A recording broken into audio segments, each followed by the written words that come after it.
सरकारी मुलाजिमीन के मीडिया पर गुफ्तगू करने और मालूमात फराहम करने पर पाबंदी आयद। हुकूमत ने सरकारी मुलाजिमीन को मीडिया और सोशल मीडिया प्लेटफॉर्म पर बात करने से रोक दिया। कोई सरकारी दस्तावेज भी मीडिया को फराहम नहीं की जा सकती। एस्टेब्लिशमेंट डिवीजन ने सरकारी मुलाजिमीन के लिए ऑफिस मेमोरेंडम जारी किया है, जिसके मुताबिक रूल्स के तहत कोई सरकारी मुलाजिम हुकूमत की इजाजत के बगैर किसी मीडिया प्लेटफॉर्म पर बात नहीं कर सकता। सरकारी मुलाजमीन किसी सरकारी दस्तावेज या मालूमात को गैर मुतल्लिका मुलाजिम, शहरी या प्रेस के साथ शेयर नहीं कर सकता। ऑफिस मेमोरेंडम में मजीद कहा गया है कि सरकारी मुलाजमीन मीडिया या सोशल मीडिया पर कोई ऐसी राय या हकायक बयान नहीं कर सकते जिससे हुकूमत की साख मुतासिर हो।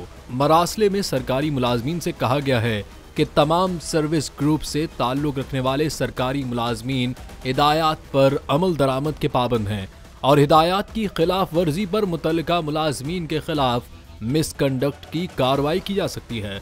मरासले में मजीद कहा गया है कि हिदायत का मकसद सोशल मीडिया के मुस्बत इस्तेमाल पर पाबंदियां लगाना नहीं है।